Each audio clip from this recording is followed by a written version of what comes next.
Truck Talk Media. C10 Talk, episode 274. SEMA, and more SEMA. Coming at ya. Had a great time. Hope you enjoy the show. Here we go. SEMA creeps up on you, and that crunch hits you hard. And you just got to pull them late nights and get her done. Damn, son. Seeing is believing. And our title sponsor, United Pacific, makes seeing a whole lot easier.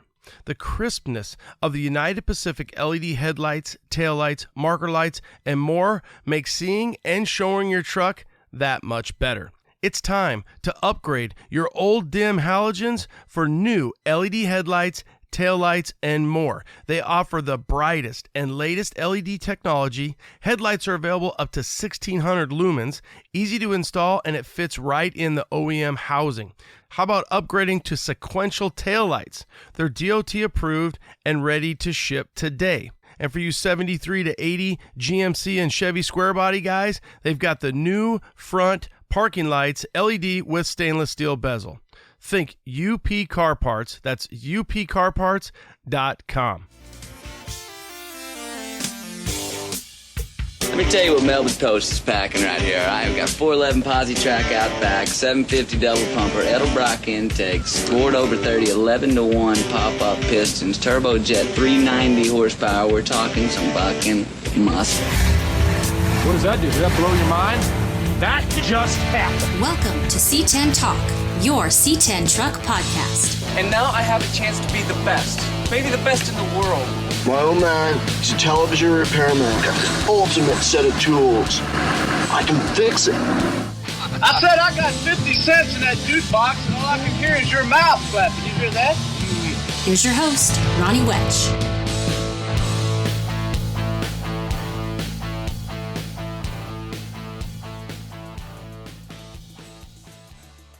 What is up? What is up, C10 Nation?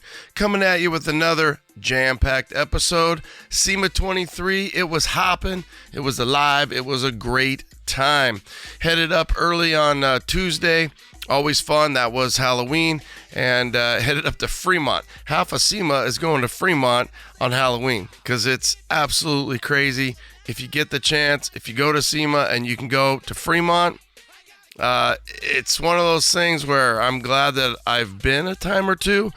I don't know if I'll go back because it is absolutely crazy. The bands are rocking. There's like 4 or 5 bands. They're rocking. The people are crazy. The costumes are crazy. So if you like watching people, then this might be the event for you. But SEMA was packed. It was a great time. It's alive. It's back. 2021, post-COVID, it was a lot less booths and a lot less people. Well, that has now changed, and they've caught back up. So 2023 was happening for sure. We got the Get Down, like literally starts tomorrow. We've got a roll in tomorrow, set up, and then we got some pre-show parties. That's going to be tomorrow night, Thursday night. You've got the Tray 5 on the west side, Tray 5/Eye Candy on the west side. And then you've got the Big Homies. You've got who else? Justin's behind that. Chupacabra out on the east side. So that's at a bar, Chupacabra, downtown Mesa. And this is the Kickback. And this is the second annual. They started it last year. It was a great event.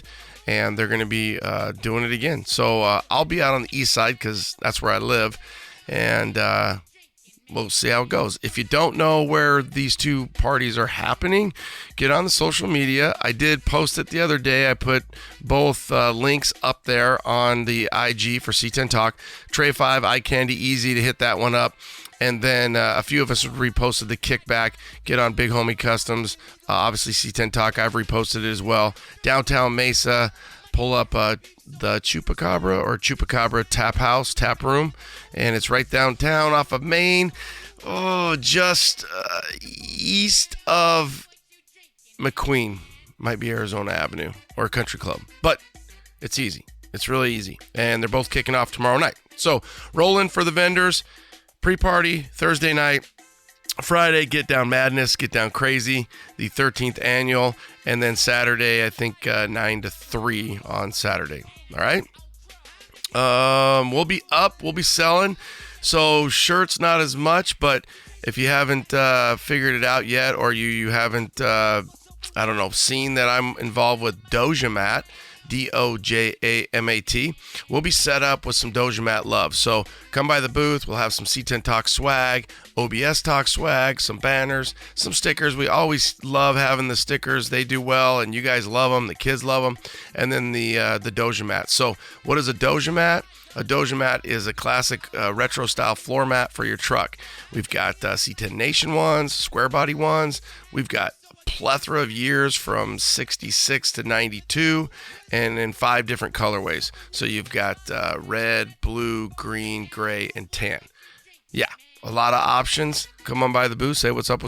Okay? All right, guys. Hope you enjoy the SEMA coverage, and I'll be back with 275, and I think that's going to be my 10th year of Dino's coverage, which is just crazy that that we'll have 10 years, 10 episodes of C10 Talk from the get down.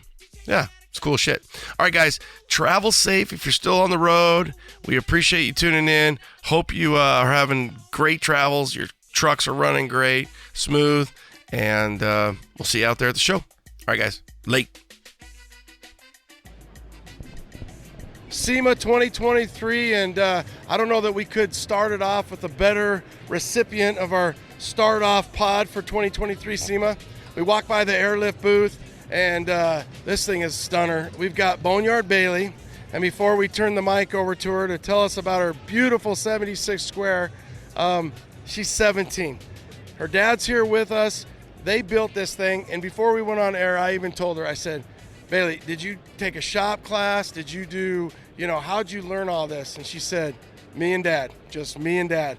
So this thing is an absolute stunner. To think that you're 17 and that you brought this to SEMA already, congratulations. Beautiful truck, love the style. Boneyard Bailey, thank you for taking time to be on the pod. Welcome to C10 Talk. Tell us about your truck. Thank you.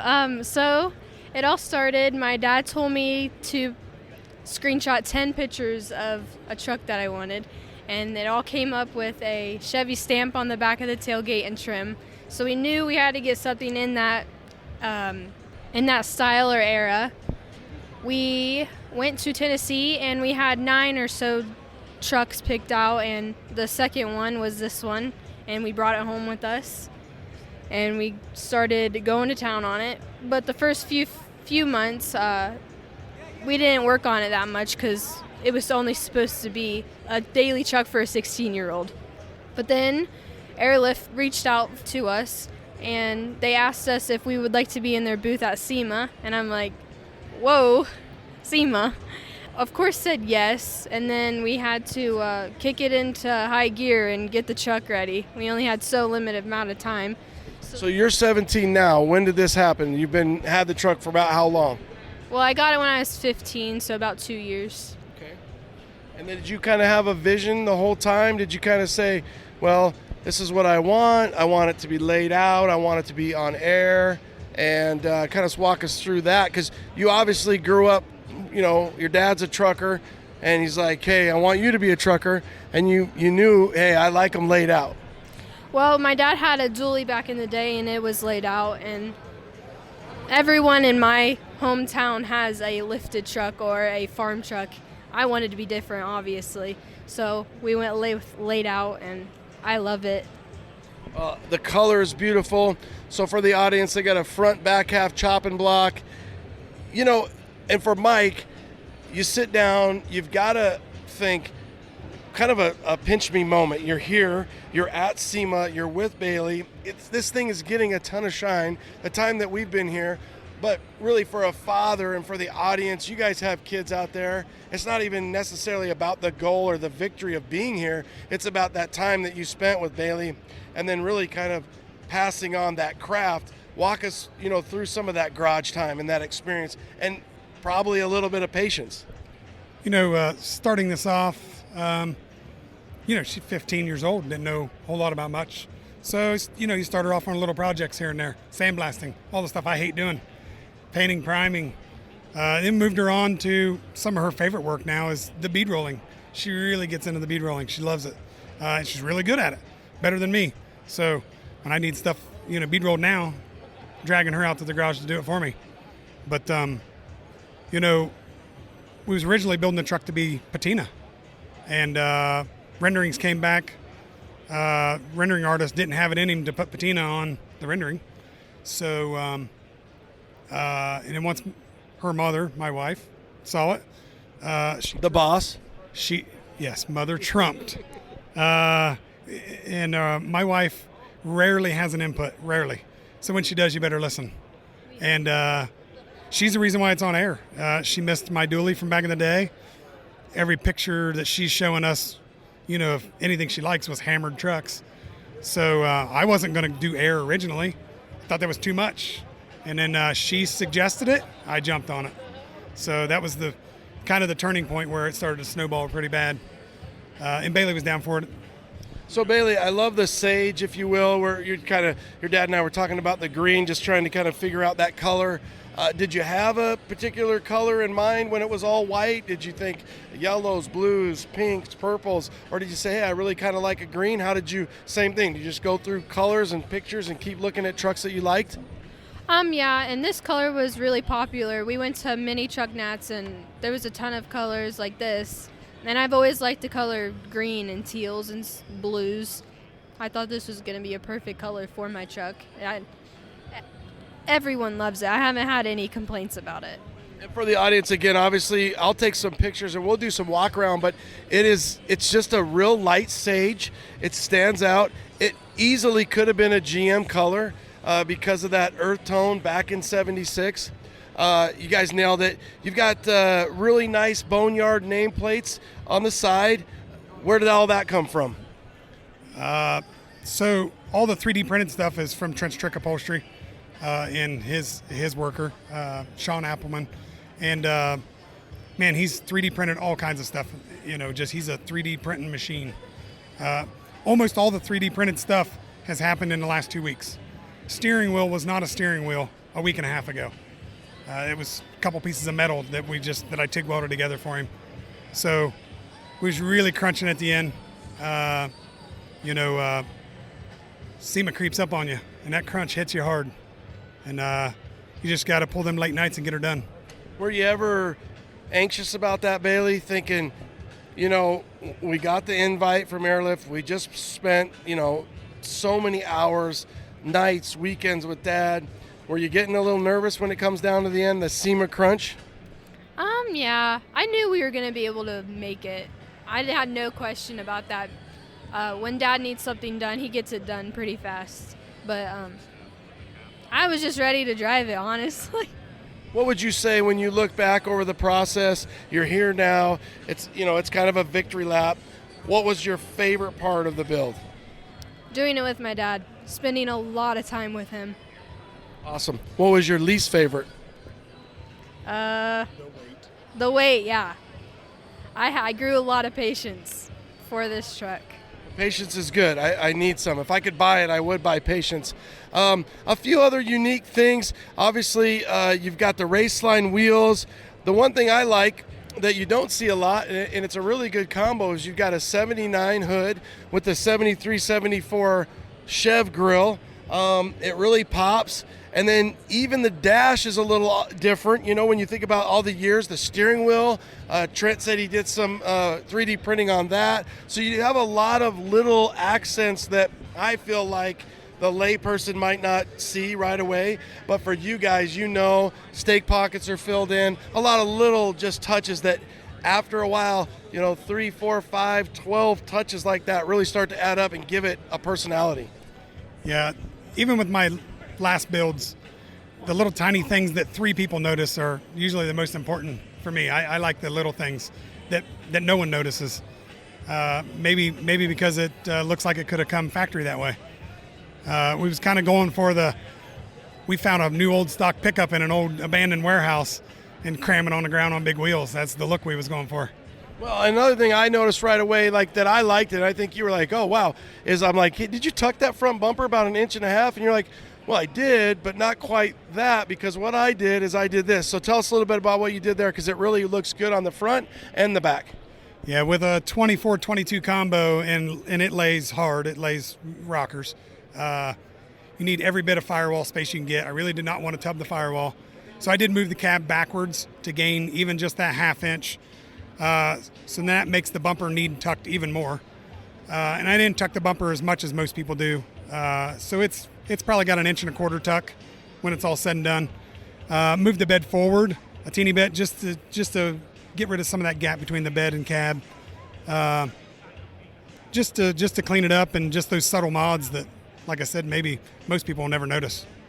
So, Bailey, you've made it. You're not even graduated yet. What are your plans with the truck for, let's say, the next year?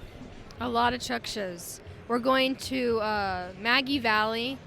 That's my favorite truck show. We're going there, and hopefully we can get in, which, no brainer. We probably will get in.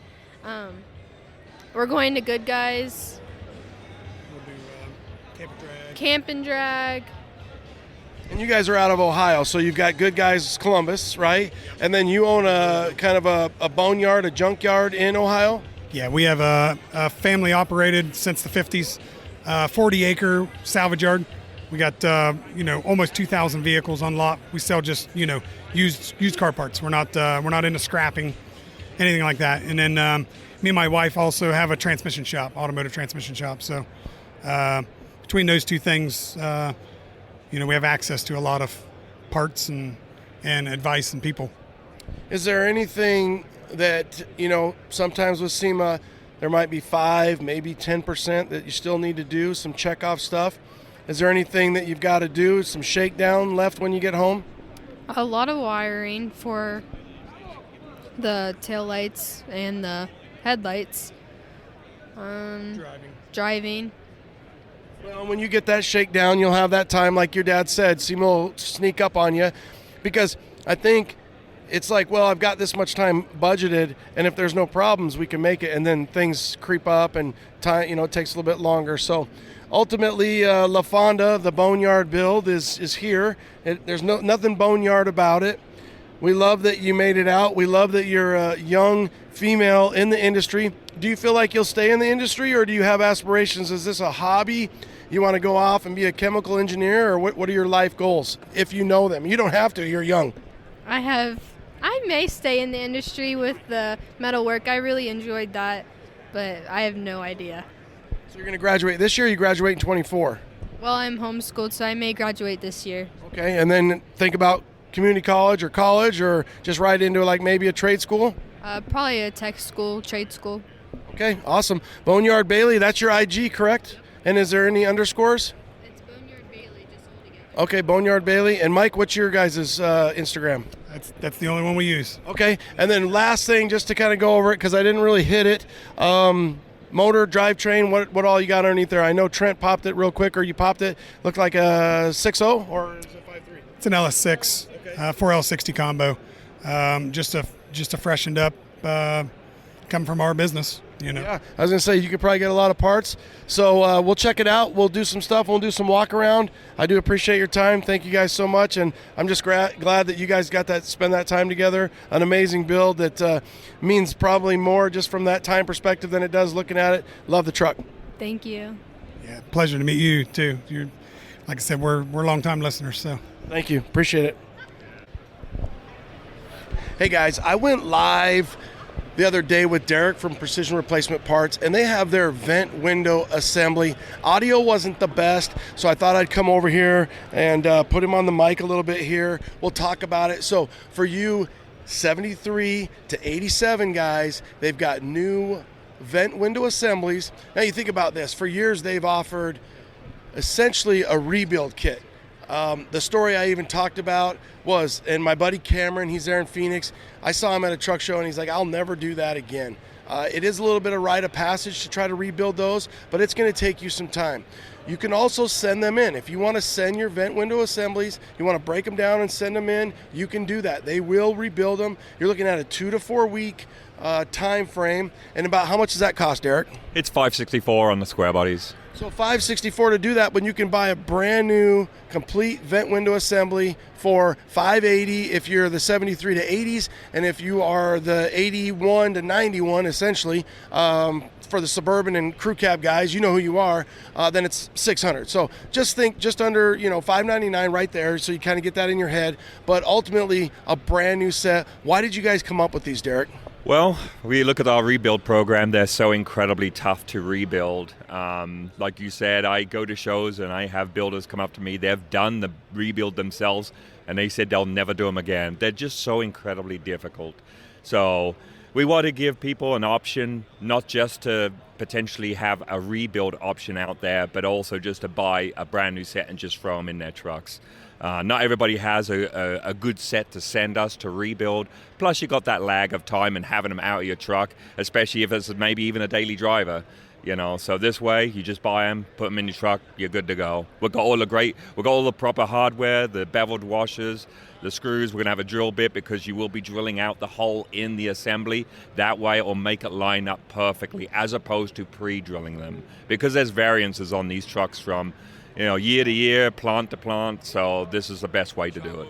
Yeah, and to put a description with that, just is when you think about the A-post, what he's saying is the vent window assembly, initially they did some trials. I got a set, they went in great, they did that, and where the A-post secures the vent window, the assembly will not have the screw holes in it. So you're not drilling anything different in your truck. You've already got a perfect guide for you on the A-post. When you open that cab, you've got 2 screws, and that's what holds it in. You're just going to mark it, and then you're going to drill it. So then it is specific to your truck. You get the locks, you get all the stuff. Essentially, a brand new vent window assembly, no-brainer, and you nailed it. The downtime, you're taking your truck apart, maybe it's your daily, you don't have time to wait 3 weeks to get that out, and you're spending the same amount of money. So you can order them, pre-order them, get them in, and then hey, this Saturday, this Sunday, I'm going to rebuild my door, I'm going to put my vent windows in. Yeah, and rebuilds 2 to 3, 4 weeks, that's on a good time. If we get slammed and we've got other projects going on, sometimes that could be 8 weeks, 9 weeks. So this is definitely a good option for people like that who can't wait for them. That's it. They've got them out here. We posted it up again. You can go on to C10 Talk. We went live. The audio was just a little limited, so I thought I'd come over. You're going to get the tightness of the swivel, the new spring, all new weather stripping, a new vent window assembly. They've got them. And right now they're doing kind of a limited run for 50 of them. And what they're doing is they want to make sure before they go, it's kind of like a beta testing. They really want to make sure. So if you're sitting there and you're thinking, man, I want to get a hold of them, you go on.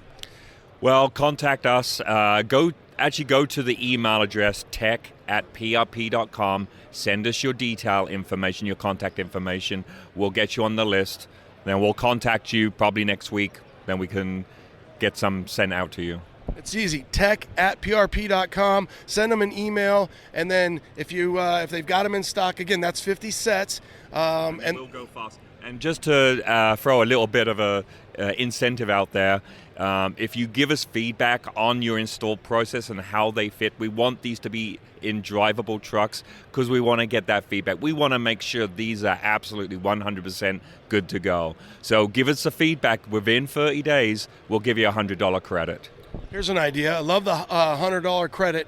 What about bringing some of these sets to the get down because there will be so many people? Can you do that? Okay, they're not going to be able to do that, but that was an idea. I can edit that.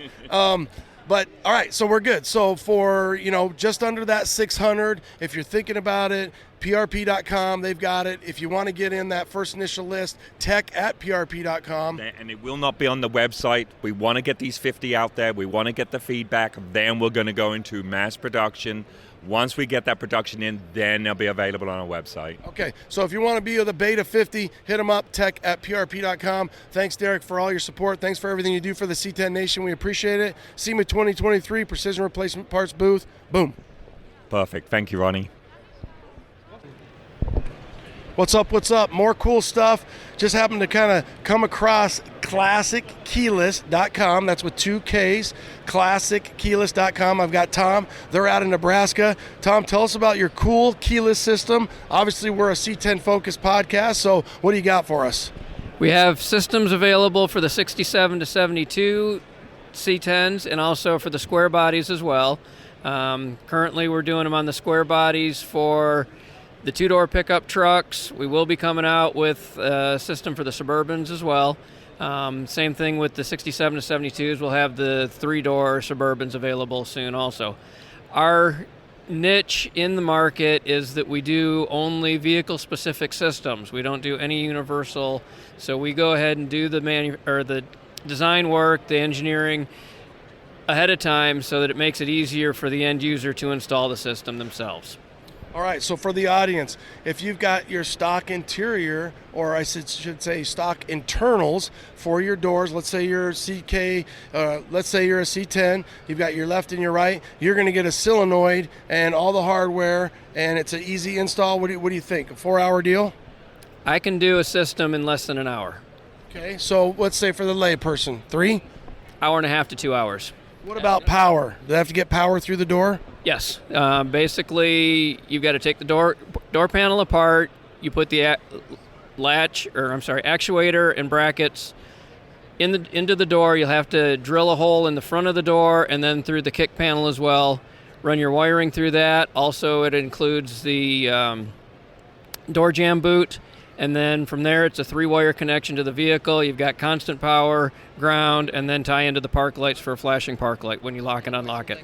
Perfect. And then they get a key fob that comes with the kit? Two key fobs that come with them. Okay, so 2 key fobs. You've got your actuators, 3-hour job. You got to pull the panel. You got to drill through the door, drill through the kick, really the kind of the A-post down low. If you don't have a right angle drill, do you have any recommendations for that, how to get through that? Many of the battery drills these days are small enough that you can actually get it inside of the door itself. It's a little bit of a stretch for for a large forearm or whatnot, but it can be done that way. Okay, and hey, if you've already got your door apart and you're doing a full restoration or something like that, it's always smart to get after that early and just put that wire loom, that boot in if you can. Now you say you do send one with it, the kit? Correct. Or 2, I should say. Yes, everything comes with the kit except for the tools. Okay, what's the cost? What's the retail on this? Retail on those systems is $240. $240. You can get a keyless system for your classic truck. Now, what about somebody who a lot of guys in the C10 community are running the Altman trick latches? Currently, we are working with Trick to get a system for some of the earlier C10s. I don't have them available as of yet, but it is in the works. Hopefully in the next year we'll have stuff for those vehicles. Okay, so if you've got the Altman Easy Latch and you're putting it in, and then the 60 to 66 guys, anything, because that's a little different setup. Correct. That's only going to be available with an Altman once I get that designed. Okay, so for you early guys, your first gen, 60 to 66, if you've got the Altman, he'll have a solution for you. And then all the way 67, all the way up to really 91. If you think about the Suburbans and the trucks, they've got a selection for you. Your Burbs with 4 doors, your crew cabs, they're going to have something there, and then the 3-door Burbs as well. So a lot of cool stuff. You can check them out at classickeyless.com. It's 2 Ks. Pretty easy, Tom. Thanks. Thank you. Late. Classic Performance Products, CPP back. Joe, let's talk X10 spindles. Go. One of our most popular parts through the years has been our 2.5-inch drop modular spindles. Really popular part. Well, we've kind of taken that to the next step. We've emulated late model Corvette, Silverado, Chevy technology into our new X10 drop spindles. They use a steel hub, sealed bearing hub, really strong piece. It's oversized bearings. Definitely great for a guy using big brakes, big wheels, which I'm sure all your guys are. You need a new spindle anyways. You're going to lower your truck. You're running a bigger wheel, a bigger brake. CPP's got it for you with their new X10 spindle. Joe, as always, thank you. CPP, classicperform.com. It's classicperform.com. Sniper 2. Are you ready to switch out that old carb for a modern EFI system? Well, Holley has a solution for you. The all-new Sniper 2. This new system was redesigned from the ground up. Available in tumbled polished or black powder coat, and there's 3 available tuning interfaces. A classic 3.5 handheld, a 5-inch mountable, which includes a GPS speedo or a Bluetooth module so you can use your smartphone. Another big bonus is the Sniper 2 has a built-in transmission control module. So if you're looking to upgrade to a 4-speed overdrive, 4L60, 4L80, you now can with ease. Holley.com to get started today, Holley.com. Hey guys, are you thinking about swapping out your old motor for a more reliable LSLT-based power plant? Behind each PSI harness, you get over 10 years of experience in the business, online tech support, phone support, and harnesses made in the U.S. That's PSIconversion.com. Marquet has been in business for over 40 years. It all started in the original owner's garage. From humble beginnings of a couple parts in a garage to a 2-building manufacturing facility making over 6,000 parts, Marquet has grown to be one of the country's premier truck parts manufacturers. They have made their original parts from the original trucks. All parts are manufactured in-house in Oklahoma City, USA. They offer quality parts built by Americans for old American-made trucks. So when you're looking for body moldings, bed strips, bedwood, and so much more, think Marquet. That's mar-k.com. Gas Monkey Garage, GMG, we're here. We're in the Scoggin Dickey Parts Center booth at SEMA. I've got Josh Parrish. You are the lead build on this for Gas Monkey now. You've got a few different rigs here. We love the skid mark truck. We're going to have to get into why you call it skid marks, but let's start from right out of the gate, dude. Thanks for taking time, getting over here so we could do this. This truck is stunning. I love the stripes. I love the retro vibe. It's got that funk. So first, thanks for taking time. Thanks for being on C10 Talk. No, absolutely, dude. Thank you for taking your time to come and talk to us about the truck. You know, we want to get it out there. We want everybody to see that we are doing good, real builds. You know, we want everybody to come and touch it. Be here. You can pick this thing apart. It's all there. You know, it's a beautiful build. We're really excited. Well, it's cool too, right? We grew up with watching Gas Monkey. They're still a shop. There's still guys building stuff there. You're there. You're having a good time. And like you said, hey, right now we are having a blast at the shop building rad stuff, and that's what it's all about. So let's start right out of the front. The thing that grabs you, you guys decided to put this huge billet front grill on here. It's a stunner. It's really wild. We sat down and was talking about the front end grill, and the guys at Titans had hit us up about the grill, and you know, we just kind of went over there, drew some stuff out, and it was like, let's just make the whole thing. Like, let's test how good these guys are. And I mean, obviously we found out how good they are. Barry has 60 hours of machining in this grill, and I can tell you that he told us that if we had to put a price tag on this grill, it would be around $30,000. So I mean, it's really wild, but it definitely ties the whole front end together. It's what draws everybody's attention, so we're really excited about working with him. Yeah, it's cool. It's definitely something you don't see all that much, where you see a full billet GMC, or in this case a GMG grill.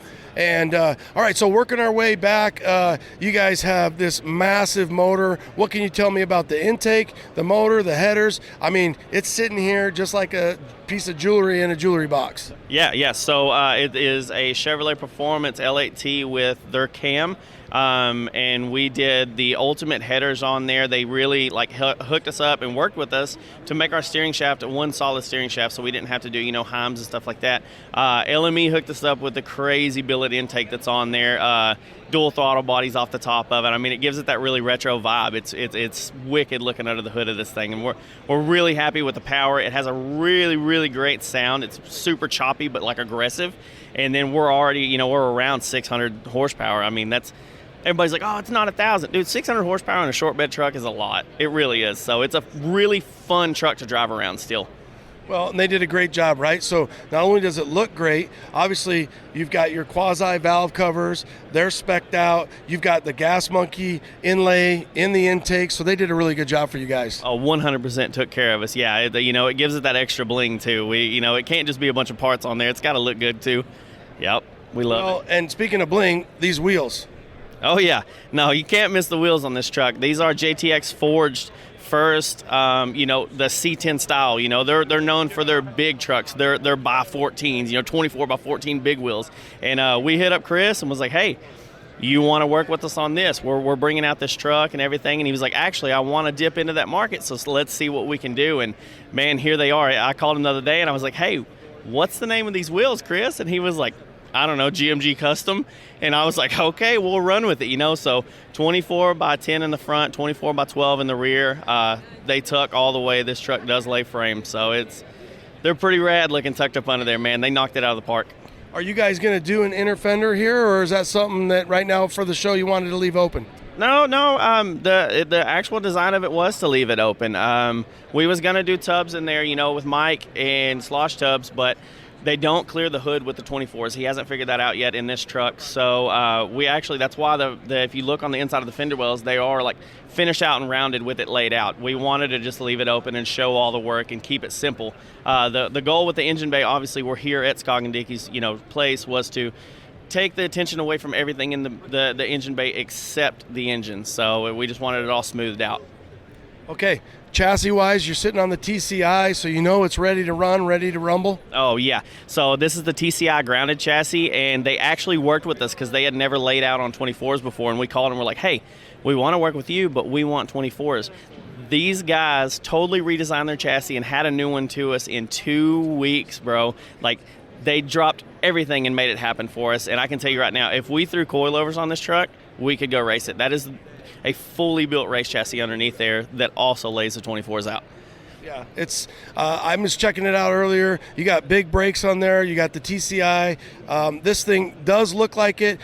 You got some more billet here. Are you working with the same company on that? No, okay, so the Titans was only on the grille, the tailgate letters, and the hood lettering. The rest of the billet around the truck is a mix between Holley and Locar. We've both partnered with them also, so just whatever we picked that looked a little bit better from each guys. You know, sorry guys, but we did pick and choose through your stuff, you know. But, I mean, yeah, where there's billets scattered all around it, but it's, you know, we kept the brush theme. The only thing that's polished on here is the JTX wheels. So we just wanted that brush, kind of that retro vibe with the colors.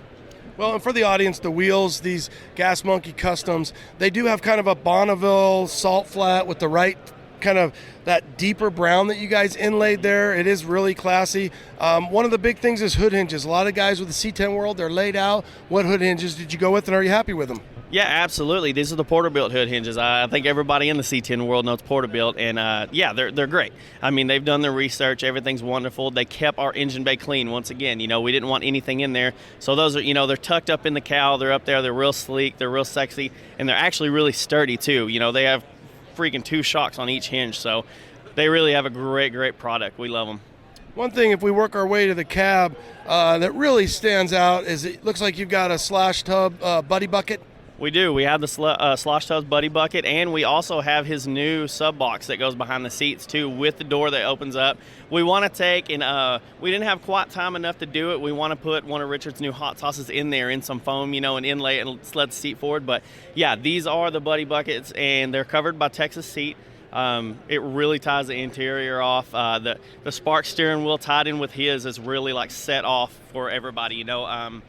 Everybody kind of walks over, and that's what they do. That's the first thing to do is lean down in here, look in the interior, because it is that crazy color green too, you know. It's wild.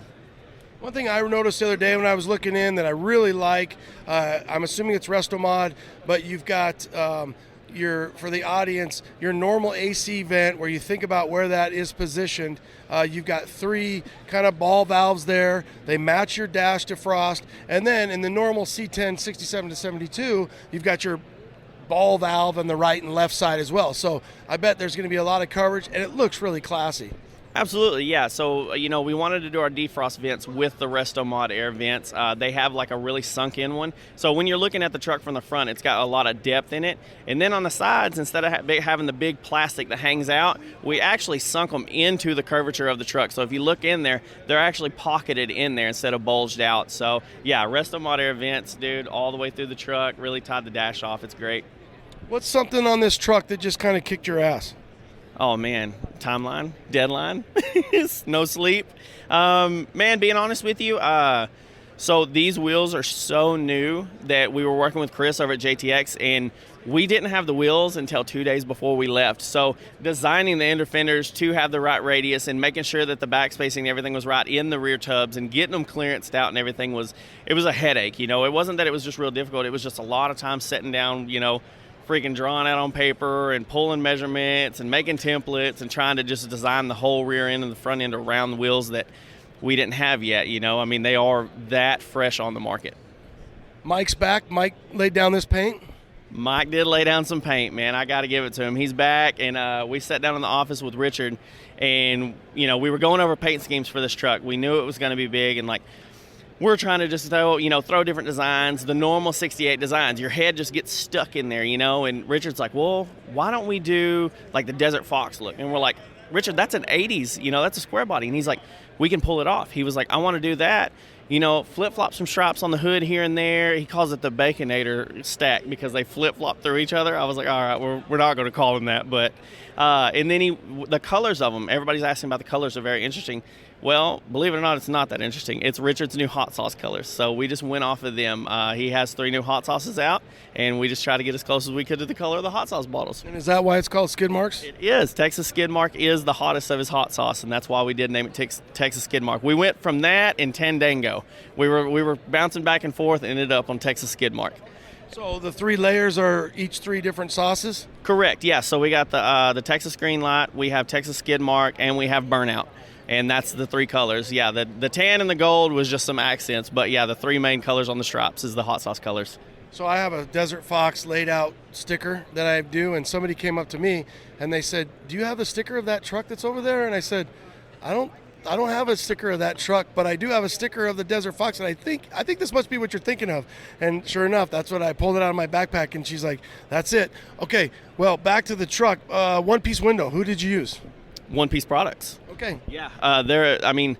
Everybody knows if you've done them, it's a lot of time-consuming way to get them in there and make sure you clearance everything out. And honestly, this is probably the easiest kit we've used so far for the One Piece. And if you notice at the front of them, it doesn't have that little black plastic that everybody has. First thing I noticed. Yeah, so we actually have a full one-piece glass in this truck, and I think everybody who walks by has been noticing it. That was actually a battle in the shop.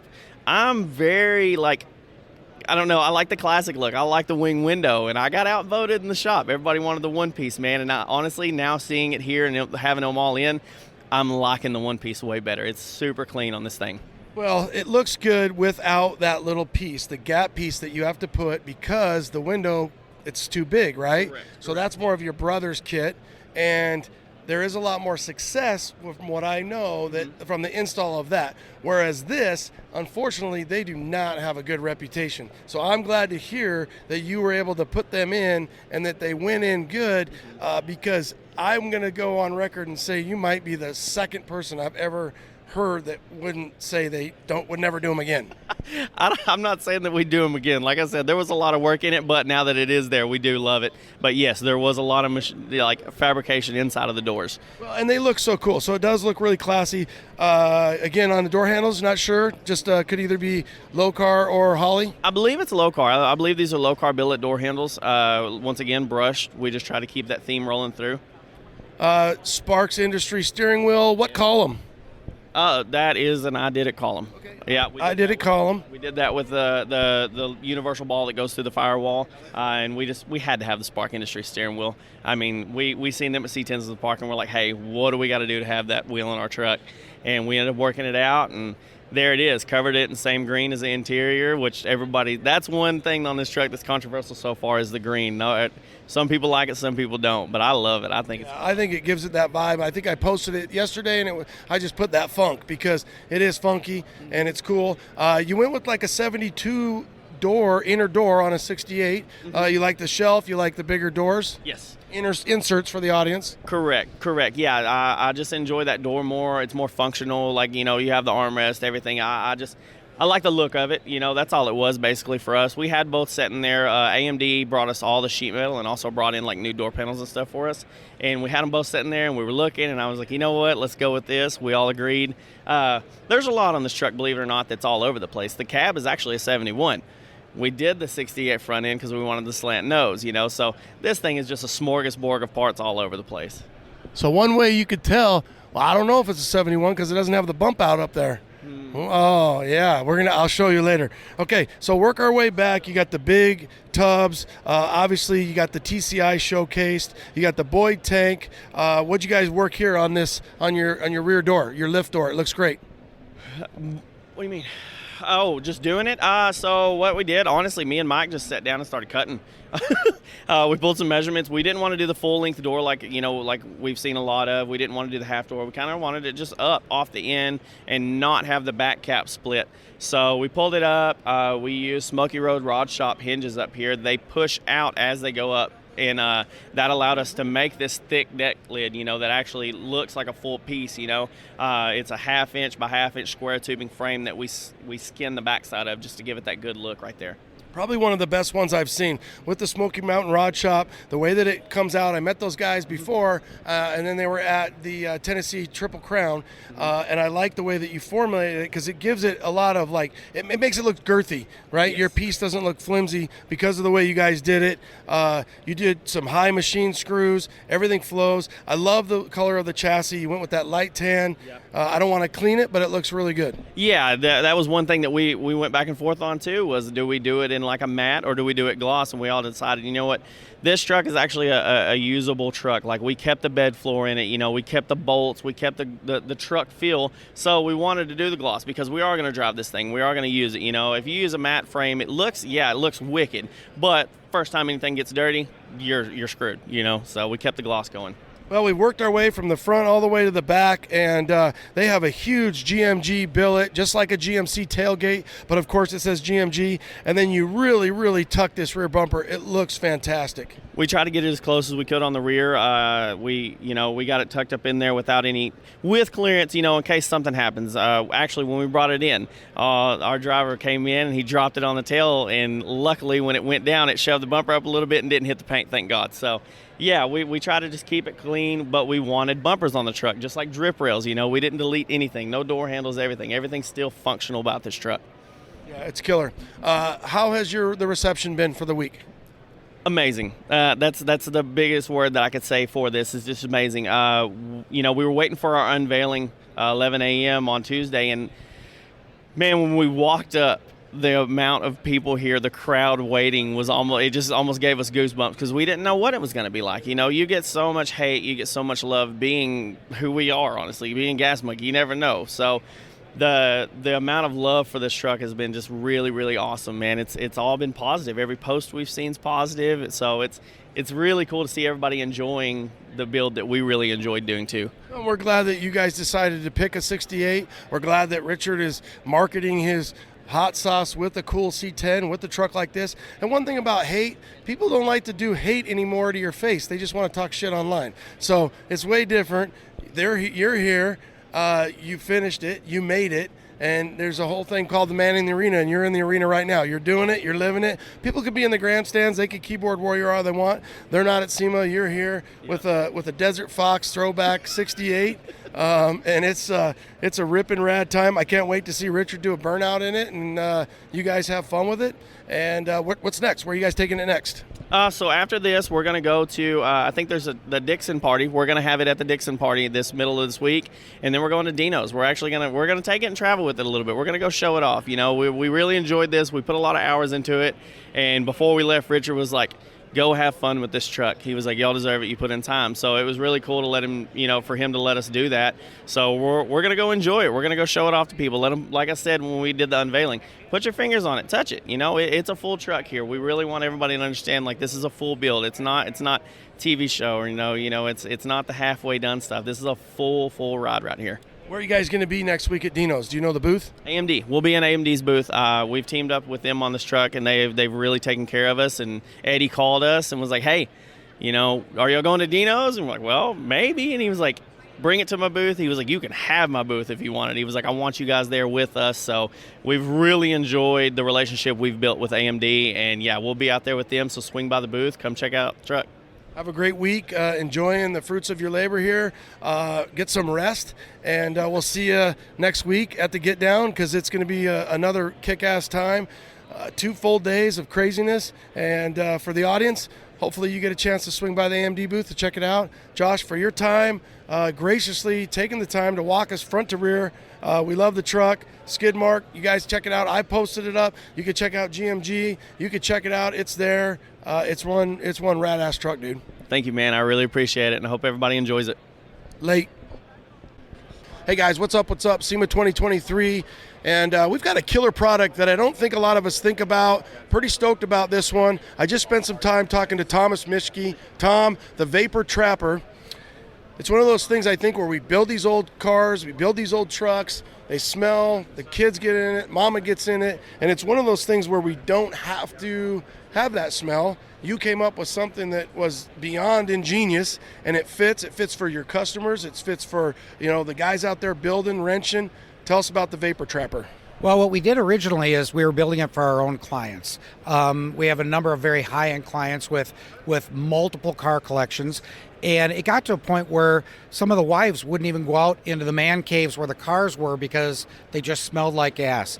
I knew that if we were experiencing that or our clients were experiencing that other people must be experiencing this. And we've since learned that with all like the LS swaps, all the fuel injection being added to these modern hot rods, what has happened is they've added a higher pressure fuel pump, so you've got a return line going back to the fuel cell, and that constant flow of fuel is what's adding to the more vapors coming out the vent line. And up until now, the only real answer for that was trying to retrofit a modern charcoal canister. And as you walk around SEMA, you're going to see a lot of these little, like a K&N little air filter that's on the end of their vent line. And obviously that's going to prevent debris from going back into the fuel tank or the fuel cell, but it does nothing to stop the raw fuel smell. Well, and the vapors, and when you're driving, whether it's in your garage or it's a high-end Ferrari and you're inside the man cave and you're sitting there having a bourbon, you shouldn't have to smell the fuel, and you essentially invented and came up with an absolute solution. And hot rodders always are looking for cool stuff. You've got a billet piece here that's stunning, that's going to look good. It's not just some plastic retrofitted charcoal canister. And for the C10 world, that's one of the first things we get rid of, right? Yeah, it's sitting there. It's like, hey, what do I got to do with this charcoal canister? I don't need it. And you've got something that you can either hide that's going to work very efficiently, or if it is something that's going to be seen, it's high end, it's billet, it looks good, and it's doing a great job. Yeah, we wanted to make something also that was durable, and it's made out of 6061 billet aluminum.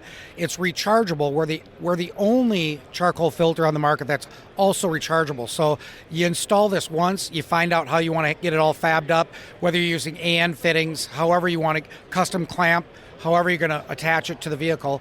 But once it's there, it's a serviceable item, just like you're changing your air filter, your oil filter, whatever, any other filter. It's the last charcoal canister you're going to need. One of the things you had some pictures up is a lot of times somebody will have their sending unit and they'll just put like some sort of grommet, something like you said, maybe a little K&N filter on that vent, and it's like it's still going to vent out, it's still going to smell. So if you don't want the smell and you don't want to breathe those fumes, you've got a solution. And another thing is, hey, if somebody's got X size going into their fuel cell, they should probably have X size going out. Manage their vent line appropriately. Yeah, most people really, up until now, like you said in the beginning, nobody's even really thought about this because there wasn't a solution. Wayne from RCI Fuel Cells spent a couple hours with us in the booth yesterday, said it's the number one phone call he gets as a fuel cell manufacturer, that how do I get rid of that fuel smell? Wayne said to me, Tom, up until now, not only I, but Holley Fuel Injection, ATL Fuel Cells, all the other fuel cell companies, we have a problem. And up until now, nobody's had a solution. He says, Tom, the Vapor Trapper that you guys build is the only solution out there right now that they would feel comfortable recommending to their customers. Yeah, and there's, it's a no-brainer, and there's other fuel cells. A lot of C10 guys use Boyd's tanks. We'll get you in touch with them. I'm sure that, again, he's probably fielding the same amount of calls, and you have a solution. What does it cost? So right now, the retail on it, regardless if it's the 8-inch or the 6-inch, they're $290 plus shipping. We will be adding a recharge kit to the website starting in January, and we have some fittings and some other things on the website that a person can purchase as well. So when they, for $290 plus shipping and handling, the fittings, do they get to pick an inlet outlet fitting that is also included, or do they just get their own or buy from you, so there'll be an additional cost because of the fittings? Yeah, so the fittings that we offer are just the standard 3/8 barb fitting. we're not a fitting company. We're not going to go compete with Earls or any of the other, fittings. And really, there's unlimited installation ways you can install this thing, and everybody's kind of got their own way. All the builders have their own way of how they want to fab it up and do their plumbing. Some of them are doing with hard tube steel, stainless steel. Others are using braided hose. Some are using regular fuel rated rubber hose. So we're going to leave that up to the builder and the guy installing it. Are you guys going to offer a mounting clamp? We are. We're right now we're coming up with a really neat billet clamp that will be also available in silver or black.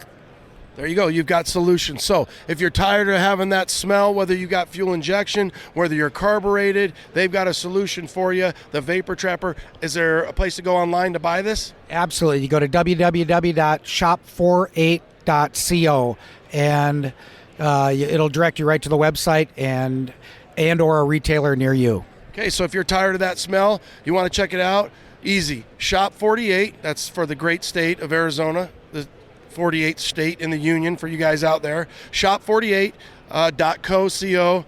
Leave the M at home. They've got you $290 and they'll hook you up. Tom, thank you so much. Very good. Thanks a lot. Hey guys, stoked to have Max Custom Tie Downs as our tie down solution. You think about it. You're always hauling stuff, you're moving stuff, you want the best. Not only is Max the best, they're made in the US of A. So if you're like me and you want the best, think Max. That's maxcustomtiedowns.com. Need C10 parts? Well, here at Pro, we actually have trucks. We build them, we drive them, and we deal with them every day. It's just part of who we are. We carry the best products for your truck project from the major name brands such as QA1, React, Painless, Dakota, Beltec, Borgeson, Bear, and even more. Give us a call or check us out on the web. You've heard me talk about my gauges, Dakota Digital. I love them. Dakota Digital has the best gauges for our trucks. These kits are complete with sensors for any engine. They look just like the stock clusters, but have all the technology you'd expect from Dakota Digital. You can change the lighting colors, customize the reading in the message centers, and do it all from the mobile app. That's right, the HDX and RTX series have Bluetooth technology. It's like a modern truck, but even better in a classic. Dakota Digital is absolutely the best in aftermarket gauges, so check them out at dakotadigital.com. dakotadigital.com. It's Thursday. I'm wrapping it up. I'm tired. Dan's tired. We're all tired. We've got Dan Smalley from Pure Metal Works, and I'm not going to say who gave you this compliment, but somebody just said you might be one of the best, baddest, raddest, don't miss a beat C10 builders out there. And he's not wrong. You guys don't take shortcuts. So if you guys are listening and you don't follow Pure Metal Works, you don't know the work that I'm thinking of, you need to get online, check it out, get on their socials. You guys do an amazing job. So we've got a 65 single cab long bed dually, and this thing is just, it's gotten a lot of love this week. Good for you guys. Black, you can't go wrong, right? Except for if you're the detailer. We were talking before we went on air, or I guess I should say the other day, and there's no name for it. And I said, we got to come up with something cool because it's black and it's got all this gold stuff, and 50 cent for like somebody, got those gold teeth. And then I said Big Balla. I think I posted that. I said maybe shot collar.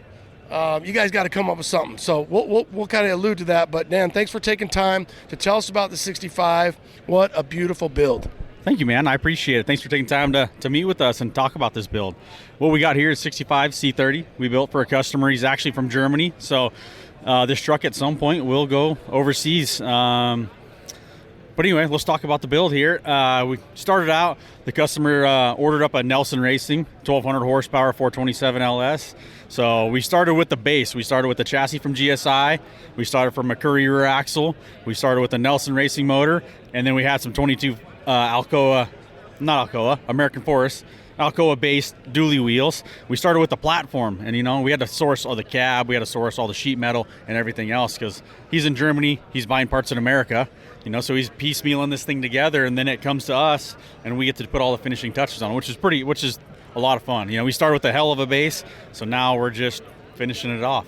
So did he have a vision? Did he meet with you, or whether that's on the phone? And did he say, "Hey, I'm going to send you you're going to have a GSI chassis, you're going to have a Nelson Racing motor, you're going to have a Curry rear end, you're going to have obviously some big wheels. I got to think you're like, okay, I'm salivating at this point. This is in my wheelhouse." Yeah, I mean, it was an amazing base. So long story short is we've only talked on social media for like the first year of this build. We never spoke on the phone because between German and American, I mean, that's hard to figure everything out. So we did social media. I mean, we talked about money and payments and all that stuff, and it all worked out. And we just constantly went back and forth and back and forth. He did have a rendering done originally from Surface Nick, and he had this rendering done, and then we've based it a lot on that, but we had to put our own little flair on certain aspects of it because it was an exterior rendering and it had a few little touches. But anyway, we took that and then we brought it to what it is now. What about the engine bay? So you guys, you really went, you overdid it, right? So you have a full encapsulated motor, you have the dual turbos, and it's all black, it's all sheet metal. There's not a lot of open space. You incorporated the wheel tubs right into it. So for the audience, just imagine one big piece of metal. And I'm not saying it is one big piece of metal, but you took both fenders, inner fenders, incorporated them right into the firewall, and it really flows. It's actually majestic if you think about it. Yeah, we want to do something different. I mean, we've seen people do these and just other companies. I mean, it's just instead of just a fender diving into the firewall, we wanted to make it nice and sleek and a smooth transition. I mean, that's what we were shooting for on this one. We have jokes about it in the past. It looks like a bathtub or something like that, but it's just a very smooth transition into the firewall instead of just a wheel tub that dies off, and then it ties in, it goes to the intake, covers the intake plumbing and stuff like that. It makes it really clean, fit and finish. One of the big things you guys do, well, you have a lot of accents. So you have gold wheels, American Force, you have gold door handles, and then you kind of have a yellow light. It really accents well. You have the boat deck with giving it that two-tone. Walk that, what was Sven thinking? Or is that something he said, you do what you want? Or, hey, I want this to be black, I want it to be shiny, and I want it to have gold accents? Well, that was all on him. I mean, the original rendering was black and gold. We went down a couple different avenues. He thought about changing the color, and I'm really glad he didn't, because when it finished off, this thing is amazing, and the finishes it has. We did powder coat finish on everything. Everybody thinks it's gold plated, but it's just a powder coat finish over a polished wheel. So it's a wheel or handle or whatever it is. So, but it turned out amazing. Well, and the gold pops with the black. Obviously, the interior. We don't see a lot of these 60 to 66 interiors the way you did this interior. You left what needed to be left. You put a big old monitor in the middle. It flows very rich. And I got to think that dash, it gives it such a modern look, small dash pad to an old metal truck that you just don't see. Yeah, it was just, we wanted to do something kind of subtle, but we wanted to modernize it a little bit. So we ran the new Holley 12-inch dash. We made some mounts and made it fit in the factory bezel. We didn't want to change that bezel. Didn't want to mount a flat plate. So we just tried to keep a little bit of old school with a little bit of new. And then we did the dash pad. It was going to be a lot of black. So we said, well, let's break it up. So we ended up putting a dash pad, wrapping it in the same leather we did all the interior in. It's a buffalo leather. But just wanted something different, something clean. Yeah, it is. It's a less is more. It's very stylish. How about that steering wheel? Oh, the steering wheel is the good guys at Spark, man. They make incredible product. We ordered this one and sent them our leather, and they wrapped it and did a phenomenal job. It matches everything. It just brings finishing touches to the truck, And it kind of has that 60s era where you'll see the bigger 3-spoke style Spark, whereas this kind of has that lower horn button loop, kind of an Impala-esque or something like that, where it does give it a little bit of a time perspective to the 60s, the truck being a 65. Absolutely, yeah. I mean, that's the reason we picked that steering wheel. Everybody's doing the other steering wheels. I mean, this is just more of a period correct for the truck. I mean, we didn't want to do, the truck is loud. I mean, it's got the big motor. We got the big gold wheels. I mean, we want to be subtle on the interior and make it fit the build. So I think we nailed it with that steering wheel. Now, what's next? This thing, are you 100% done? Did you crunch it to get here? What's Sven saying? Sven's, I mean, he's ecstatic. This was the first time he saw the truck. So that was cool on our part. When he came out about 6 months ago and saw it for the first time in bare metal, and he was in awe then, but he told me to surprise him, So it was a very cool experience for us. He got to see it for the first time in color out here, I sent him a picture of the wheels. He had questions along the way, and I'm like, you want a surprise? You just got to wait. It's gonna be worth it. So it was cool to have him see it for the first time. I mean, he only saw the wheels, and then we sent him a chassis photo when it was just the wheels and the chassis, and it didn't show anything else. I mean, it showcased the little touches, subtle touches we did to it, and everything else. So that was a pretty cool experience. When you get an overseas customer like that obviously has the budget to build something like that, do they? I got to think they kind of become your customer for life. Yeah, absolutely. I mean, he's a great customer to us, and I'm hoping we can do more from this here on out. We'll see how this one goes. I know legality-wise, things have changed to import this into Germany, so we'll see if we can get it there. That's the end goal. So we'll see, but things do change. So, what would you say was the hardest part of this build? The hardest part, it's trying to think outside the box. I mean, it's on every build. I mean, you don't want to duplicate what everybody else is doing. You want to be new. You want to be different, Pushing it a little bit? Yeah, pushing it, and this was a crunch at the very end. We had waited for parts. We tried to plan it all out, and it just, unfortunately, SEMA crunch happens, and we were crunching on this one. So I think that was the hardest part the last few weeks, but you see how it turned out. It was all worth it. Yeah, for sure. How about the best part or the funnest part for you and your crew? I think the funnest part of the whole thing is just getting a group of friends together. I mean, we get outside friends that are in the community as well, or not community, but enjoy cars just like we do. So bring them all together and get everybody together to put amazing stuff together.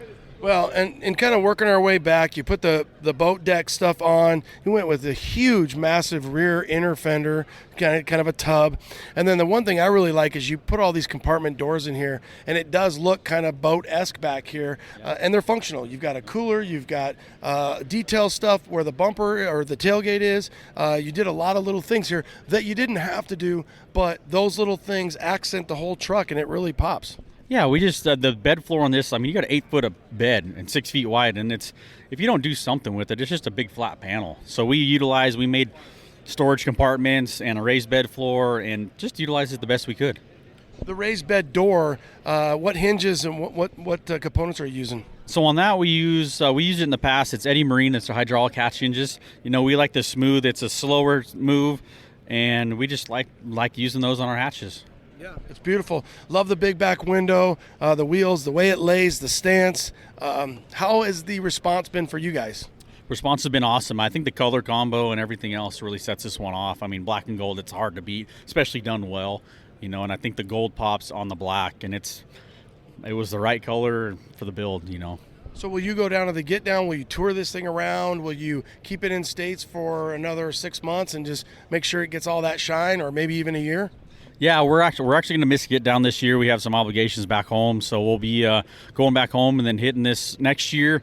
We'll keep this thing around. I'm not sure how long. I mean, we're probably going to keep it around at least 6 months. Showcase it, take it to a few big shows, and see how it does. Maybe win a few trophies for this customer. Yeah, I got to think you'll go down to the National Roadster Show down there, get it down there, and maybe a couple good guy shows for you guys, and then make sure it gets a little of that shine. And then it does seem like some of these trucks, they get more awards, they get invited to more stuff, and then they kind of get stuck here, if you will, for that time being, and that's a good thing. And the owner might say, hey, I love it, keep farming it out. Yeah, absolutely. I mean, that's what we're hoping to happen, I mean, keep showcasing it, keep showing it off. I mean, bring more attention to him. What's next for you guys, for you and your crew? This one's wrapped up. What else is in the stable? I know you guys always have a lot going on. Yeah, we got a lot going on. We got a mixed bag right now. I mean, usually we've been doing trucks. I mean, we've got a Mustang we're about to finish up. We've got an Impala we're doing to finish. It's about getting finished up. We've got a Bronco build. We got some more truck builds. We got a lot of Blazers going on for a customer. We've got we call it the ice cream truck, but it's an old 70s box truck, roaster shop chassis, LT1. I mean, a lot of cool stuff. So it's going to be a lot of fun. And then that same customer wants to do a cab over build, which should be a pretty awesome hauler build to haul all of his toys around. So we've got some cool stuff in the works, so keep an eye out for it. Pacific Northwest, I mean, it's funny, there's no shortage. Well, I heard this once where they said, as long as these chassis companies are as busy as they are, that means that there's got to be trucks or cars or something built on them, so everybody's going to stay busy for a while. Oh, absolutely. I think there's enough work to go around, I mean, there's so many vehicles out there, so many people wanting to build custom vehicles. I think it's awesome for every builder and everybody in the industry right now. as good a dude as he is a builder. Danny, thanks again for your time. Thanks for taking time to express the story of this. This is a rad truck. I can't wait to see what name you come up with it, and I'm glad Sven is happy with it. Appreciate your time. Yeah, Ronnie, I appreciate your time, man. Thank you. SEMA 2023, late. Here we go. Hey, guys, I got another new product. We're over here at the I Did It booth. I've got Eddie, and Eddie, you've got a 2-speed wiper control. You think about, especially for all of us guys in the C10 world, you've got one up on the dash, you've got one over to the left. With your column, you guys have a new kind of built out of necessity. Tell us about your 2-speed wiper control. Yeah, so it's brand new this year. We needed it because a product we were offering before was a single speed, and we had customers that wanted a 2-speed low-high switch. That got discontinued, so we ended up coming out with our own that will do a low, high, and it also self-parks itself. You can put that on the column or on either tilt or turn lever, and it gets that button off the dash for you. So that is integrated, like you said. It can be either somewhere on the column, it can be your tilt, and it's just a rotate switch. It's a momentary button that's on the end of the column knob. It really classy and cleans things up and just makes sure it fits the build in most cases. So you've got a 1-speed, a 2-speed, and the best part, especially for the C10 guys, the guys out there in the truck, you've got a park mode. Yes, it's going to get it back to park as soon as you shut it off, and a lot of other switches that are available out there doesn't always do that, and they'll keep the wipers up on the windshield and in your way. This is going to make sure they come back down. Is there any way that they can integrate this if they don't have a I Did It column? Is that something where they can utilize this switch? Like, let's say if they just have a factory application? Yes, in a lot of factory applications, we do have a lever that you can run through the OEM columns, and it'll allow it to bolt onto your turn signal lever and use this switch just in that place. What are we looking at retail perspective? Retail perspective, you're right around the $220 mark. Just depends on the finishes that we offer. We offer them polished, brushed, and black anodized. There you go. I Did It's doing it again. Now, kind of a reminder, last year you came out with the push to start ignition. Tell us a little bit about this and how the success has been over the year. Yes, our SEER unit with push to start has been amazing this year. We've sold a lot of units. The feedback we get from every customer that installs this is the functionality and capability that it offers with the proximity sensor as you walk up the vehicle, and completely customizable of when lights get triggered, when door locks get triggered, when a horn gets triggered, and especially the security that won't allow somebody to start the car unless you're sitting in the seat. Just as a reminder, it is a pretty good unit just to throw in there and just be on your way. Well, and it's one of those new modern style things that we come a little bit accustomed to when you think about your newer rides, and you can incorporate that and this technology into your classic. Yes. So it's basically modern performance and electronics in your classic car. Cool. So when you're upgrading, sometimes you might be thinking, hey, I need new gauges. I need Dakota. Hey, I need a new column. They've got different things for you. So they got a brand new 2-speed wire control. They've obviously got their push to start. They've got a lot of solutions for you. They got adapters, so many different things. As always, Eddie, thanks for pushing the limit, making it easier for us. We appreciate the time. We appreciate the support. Yep, thanks for having me, Ronnie. We'll see you next time. Late. What's up? Last day, finally Friday. Wrapping it up. I've got Dana Estes, and this wasn't an easy one. We've been chatting and hanging out, and then finally I'm like, dude, we got to knock this out. So I appreciate you taking time to be on C10 Talk and tell us about your story, Dana.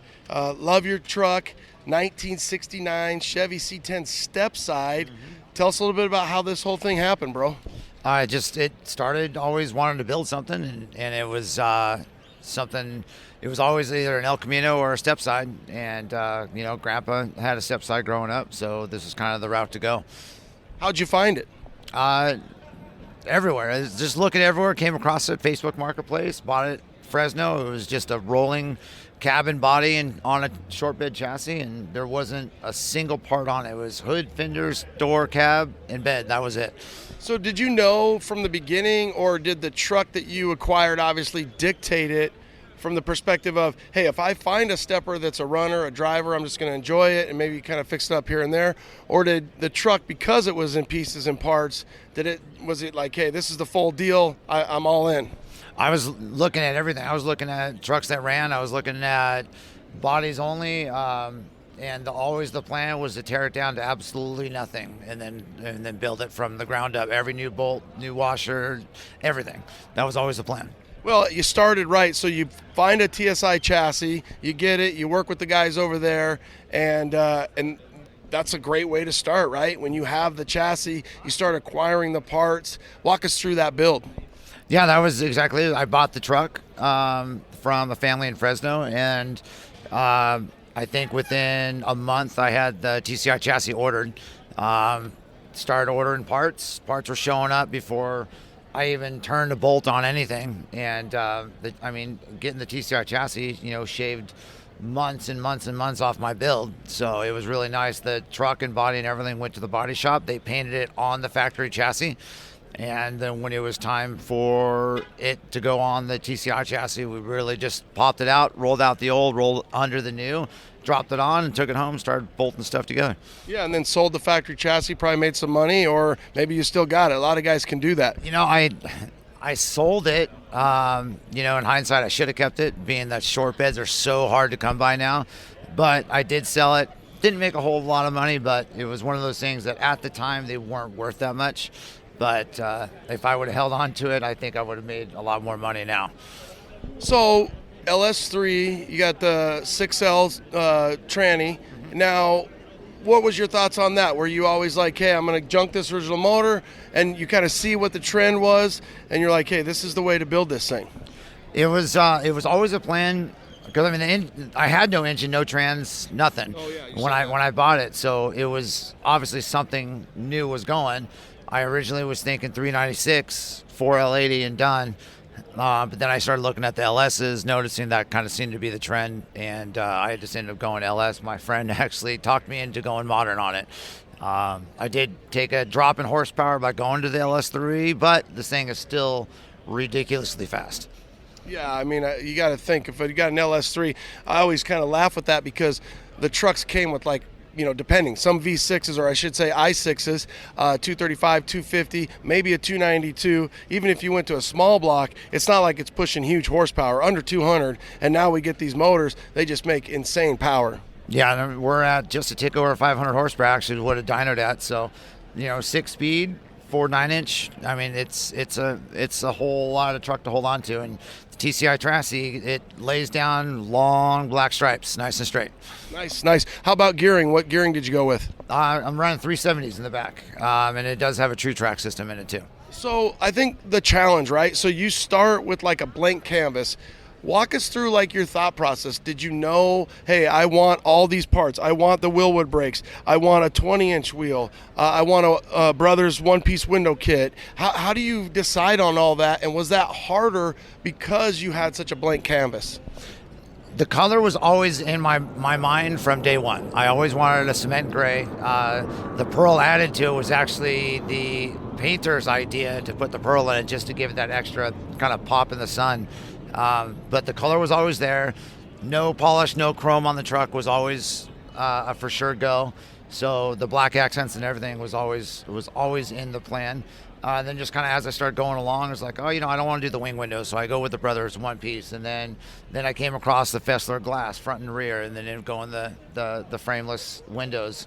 And then just obviously having to buy handles and all that stuff. Then it was just shopping around, seeing what I liked, what I didn't, and started buying parts, the little things, the handles, the mirrors, that kind of stuff. But the ultimate theme of the truck, gray, black accents, was always the plan. It was just little subtle changes here and there, but it wasn't going over the top either. I wasn't going, under the hood panels, and I was running factory fenders. I wasn't going to tub it. That was always the plan.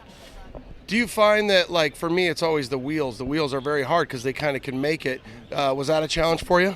It was, because I was on the fence. Do I drop the coin and do, $4,000, $5,000, $6,000, $7,000 billet wheels, or do I try it, being it's my first build ever, and just go U.S. mags across the counter, wheels? And I did, and despite that they're $300 a wheel, they really set the truck off. I don't think I needed to spend $6,000 on wheels to make the truck look the way it did. It looks amazing with these wheels, and U.S. Mag, I think, hit it on the head with it. So Yeah, for sure. And the funny thing about Ramblers look great. 10-spoke Rambler, US mags. They look so good on a C10. You've got them out here. You went with the black to accent the truck. Again, you picked all the right little moves. You gave just small accents with the mirrors. Obviously, the Willwood red, you got that. How about the cowl induction? That was actually the only custom part that was on this truck when I bought it. Everything else was all stock and factory, but the two-tone paint on it was, again, the original idea was just to paint the cowl black, and just that was the black accent. But again, the painter kind of stepped in and go, no, let's do something different. What do you think? And we sat in his body shop with the hood on a stand, and he just started taping it off, and he's like, what do you think? We're going to do this here. We're going to do this here. We're going to run the stripe down the line and off to the side. So that was actually his idea and his design on the hood. And like I said, we just sat there in the body shop for like 2 hours just drawing lines, drawing tape, and he's like, what do you think? And I liked it, and he goes, well, let's see what it looks like. And he did a quick paint on it, and he's like, this is the body color. Took the body color and just added literally 2 drops of black into it to get that smoky gray on the hood. But that was his idea and his big bubble thought. Cool, and he ran with it. How about your bedwood? You went with the black in there. That looks really classy as well. Yeah, that's from bedwood.com. That's their carbon series. Super simple kit to order from them. Ordered exactly what I wanted. Did the boltless trim and came to my door, and we installed it. Well, we're going to spend the most time in the cab of our trucks, unless we're going to spend it underneath working on it. But you went with the TMI seats. Is that an I Did It column? Yeah, it's a I Did It column. TMI seats, actually it's TMI full interior, so it's everything from the visors down to the carpet is all TMI, so it has their door panels. Then we have the Ring Brothers cluster, billet cluster, and the billet door. Ring Brothers on the inside for the cranks and the door latches too. You got some hardware, best truck interior from TMI. You're running kind of a 40-20-40, so you get like almost a buddy bucket out of that. That's pretty cool to be here, one thing, and then to take home some hardware.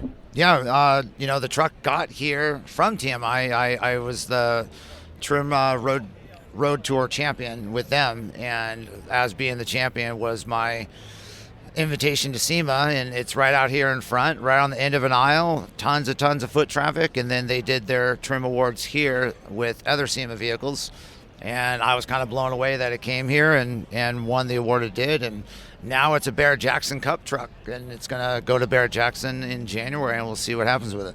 Cool. Do you think you'll keep it, or will you move it down for another project? I actually already have another project in the garage right now I'm working on. It's the one at home is a 68 C10. This time I'm going to go fleet side. Not actually 100% on that. I may stick with step side because being here at SEMA, this is the only 67 to 72. The only other one that was here is at the Rallycross track as a race truck. But as far as show vehicles go, this is literally the only one here that I've seen. Yeah, there was a kid won, and he won for Battle of the Builders for the kid, but he's got a fleet. This is definitely the only stepper that you're going to see. You just don't see steppers that often. The other thing about it really is just kind of your flow, right? So you've got the complete flow. It's almost kind of like a little bit of a gnarly race truck. I definitely think with the TSI chassis, obviously the motor, you could go get out and tear it up. What's the shakedown on it? Have you had some miles behind it? Are you looking forward to really, laying down some miles?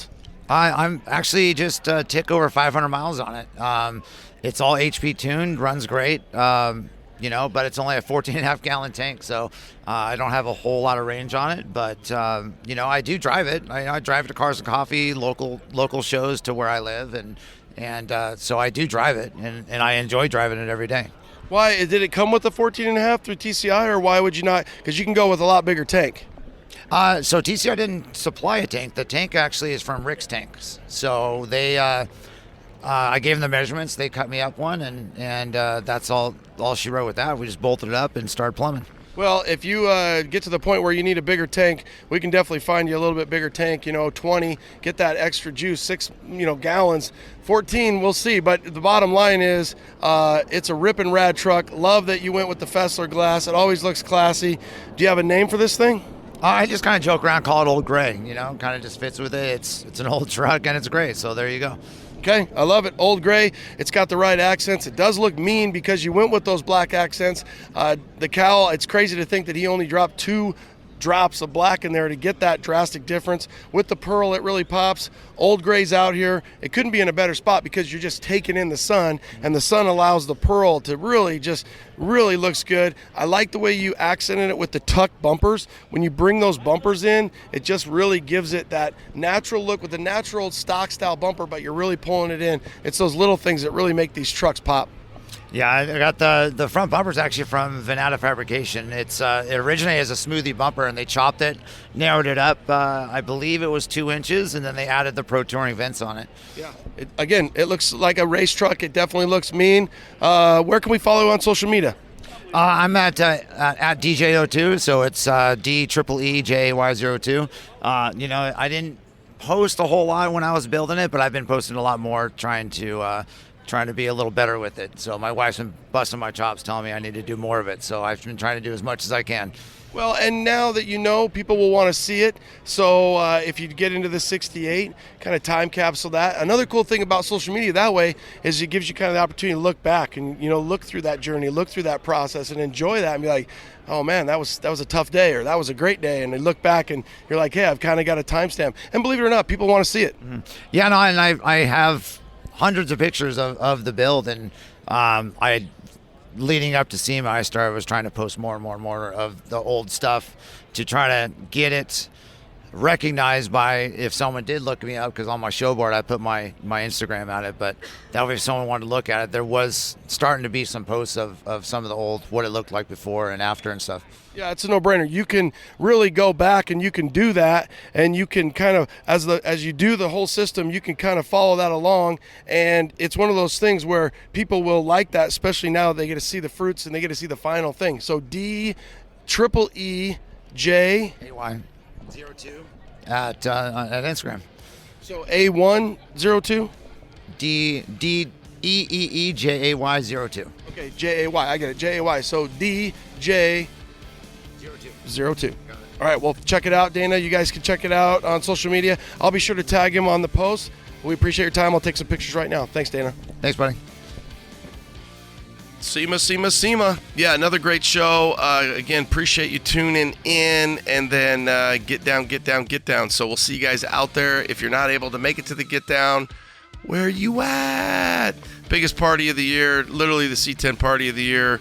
I always like to kind of say it's your favorite uncles and all the cool kids that you want to hang out with from your high school reunion. So the 13th annual Get Down is starting really tomorrow. Pre-parties are tomorrow, Friday, and then Saturday. Have a great week. Thanks for tuning in. Appreciate the support. Do what you do. Stay out of trouble. Appreciate you tuning in. Peace.